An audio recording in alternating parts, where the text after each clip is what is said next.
What's up, Taiwan? I'm Yvonne Young with news from here in Taiwan and around the world.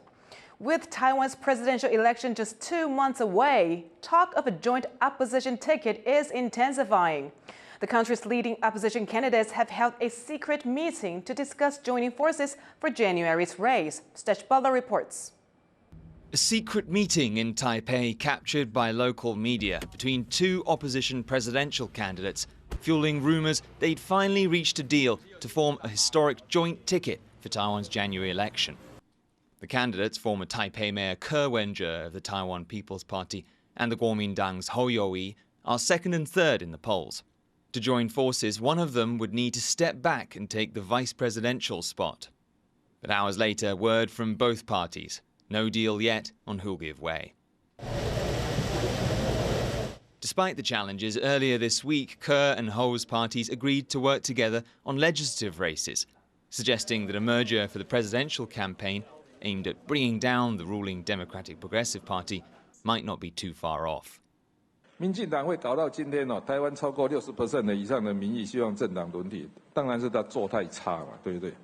那也因为这个民意，你知道所以我们有才会考虑说，那这个战略目标如果是要有没有可能政党合作去达到政党轮替的这个目标嘛Though dissatisfaction with his party is high, DPP candidate and current Vice President Lai Ching-te is still leading in the polls.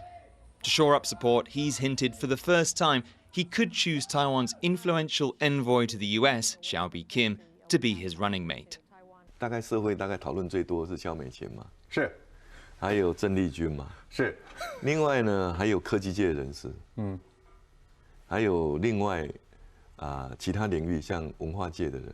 其实都有人推荐，萧美琴小姐应该也是在优先名单的优先之上。呀，你可以这样讲。For months, Lai's campaign has benefited from a divided opposition. But if his rivals decide now to unite, even a popular VP pick may not be enough to help Taiwan's second-in-command win the country's top job. Andy Xue and Stech Butler for TaiwanPlus. Taiwan reported 43 Chinese military aircraft and 7 Navy ships operating around the country from Tuesday to Wednesday. The country's military says China was conducting joint combat patrols and used a combination of different aircraft. Of the group of planes, 37 breached Taiwan's Air Defense Identification Zone, or ADIZ, which is an area used for defensive purposes but is not part of the country's territory. More than 24 fighter jets took part in the exercises alongside aerial refueling planes. This means China was practicing how to refuel its jets mid-flight and keep them in the air longer. Taiwan should work with other countries to counter Chinese interference in upcoming elections. That's according to the head of the National Security Bureau, Taiwan's intelligence agency. Tsai Ming-yen warned of China's gray zone warfare tactics in the run-up to presidential and legislative elections in January. He said these tactics include military intimidation, diplomatic and economic attacks, and cyber and cognitive warfare.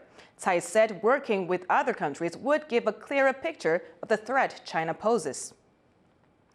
Top officials in Taiwan's ruling party have clashed over the issue of nuclear energy. Meanwhile, one more opposition presidential candidate has come out in favor of it. Sally Jensen has more. It seemed like a U-turn in the ruling party's stance on nuclear power. Taiwan's Premier Chen Jianren on Monday said that nuclear energy is green energy. 核电是绿电，但是台湾如果要发展核电的话呢，我们要考虑到这个核废料处理的问题。 Chen's Democratic Progressive Party has its roots in the anti-nuclear movement. It's pursuing a nuclear-free homeland policy which would see nuclear completely phased out in the country by 2025. The Premier's surprising statement was quickly walked back by the Economy Minister, Wang Meihua. 台湾目前的绿电没有包括核电。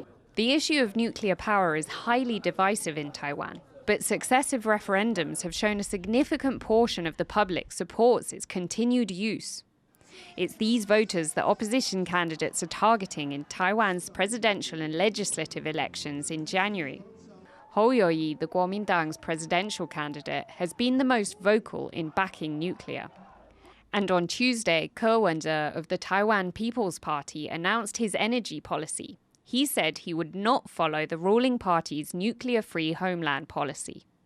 如果你不要按部就班，要该怎么做就怎么做，那让那个再生能源慢慢增长 ，OK 的，有把握再把核电停掉，这样不是很好吗？ Some local environmental groups have opposed getting rid of the nuclear-free homeland program.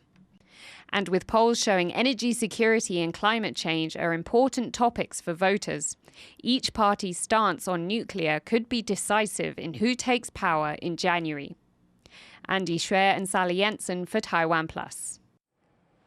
Taiwan is working to develop its renewable energy resources by investing in wind farms across the country. But the recent series of breakdowns has some people worried about the project. Bryn Thomas has the story. Wind farms like these are a common sight off the shores of Taiwan. They're part of a massive investment aimed at increasing Taiwan's renewable energy. But a series of breakdowns has caused setbacks at a farm commissioned by the country's electricity provider, the Taiwan Power Company. Wind turbines here have gone just 6 months without a breakdown this year, with 2 out of 21 generators out of order for more than 3 months.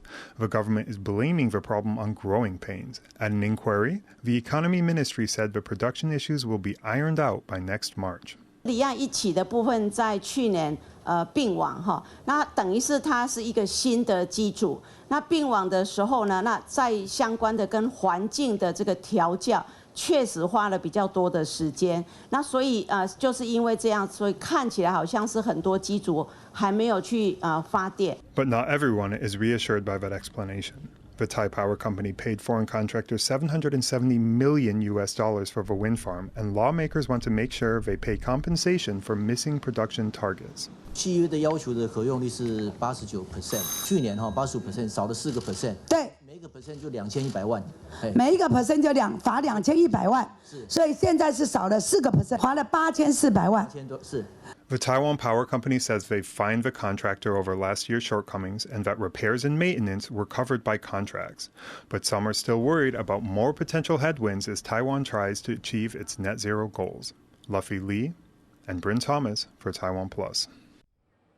Police in Taiwan have uncovered 2 illegal cigarette factories in the northwestern city of Taoyuan. Yvonne reports. Crawling with bugs, tons of low-quality tobacco leaves are stored in this illegal cigarette factory in Taoyuan. Police have seized more than 240,000 hand-rolled cigarettes and 3 tons of dried tobacco leaves from 2 illegal factories, both operated by a father and son duo surnamed Zheng. They bought cheap materials made from leftover fertilizer from an importer surnamed Tang. 明制低劣烟草下脚肥料，细工农作用途，进攻给地下烟厂制作劣质卷烟。The raw materials are legally imported from Vietnam for agricultural use, slashing the cost of production, which allows merchants to sell the illegal cigarettes for half the market price. Police say these illegal cigarettes sell extremely well, and the factory owners have found creative ways to hide their business. 在桃园地区多处隐秘地点设立地下制烟厂及仓库，并首度发现使用机动性高之小型制烟机组，借以提高流动性来制造断点。The suspects now face fines of up to $300,000. Police also remind the public not to buy cigarettes from unknown sources or for unreasonable prices. Zhang Su and Yujin Huang for TaiwanPlus. Thank you for watching What's Up Taiwan. You can visit the TaiwanPlus website or our social media for more stories from Taiwan and around the world. Finally, check out these artworks by Spanish painter Goya on display in Italy. I'm Yvonne Young. Take care, and I'll see you next time.